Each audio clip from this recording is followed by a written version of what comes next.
For many years, I didn't think that people knew what made them sick, what caused cancer, but I've since come to realize that they do understand about diet, the environment, toxins, even emotions in the mind.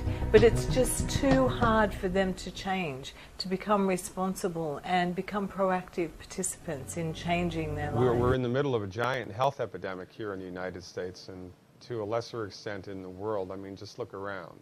Everybody's sick. The average American currently is on 11 prescription medicines. 11 prescription medicines. This is not because we have a bad gene.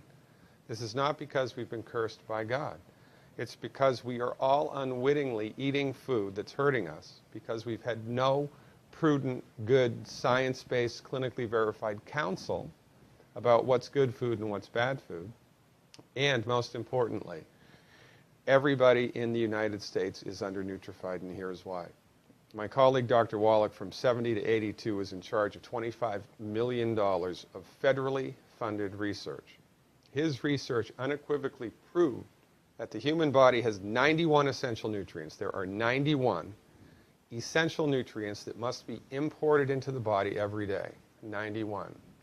60 of the 91 are minerals, things like calcium and phosphorus and silica, right? The problem with minerals is they're only found in one place. They're in the soil.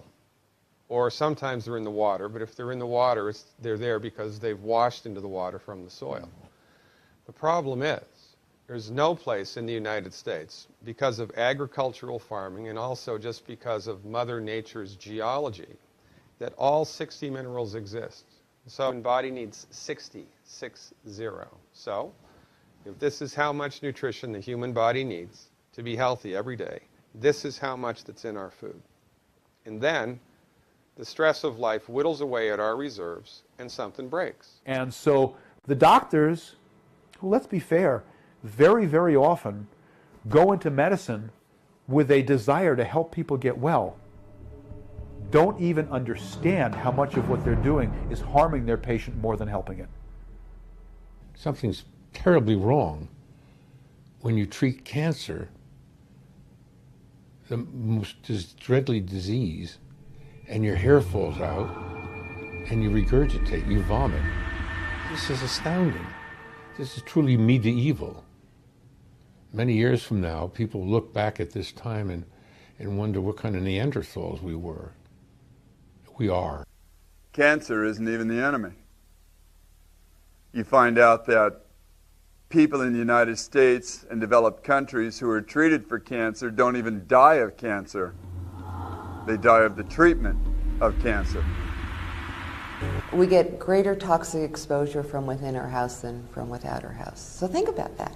We get more toxic exposure by what we're cleaning our house with, what we're putting on ourselves, what we're spraying, what we're freshening the air with, what we are exposed to through the world of the EMFs, all the wireless devices, all the electrical devices, which is creating a condition called dirty electricity, which is impacting our body. There are things that we bring into our home that are outgassing chemicals. Our computers are outgassing PBDE, a flame retardant. They built it into the computers. When it heats up, it outgasses.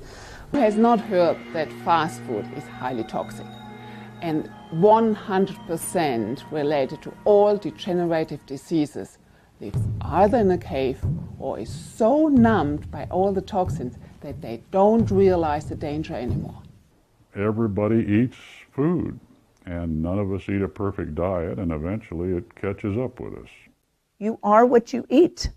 You eat junk, and your body is junk.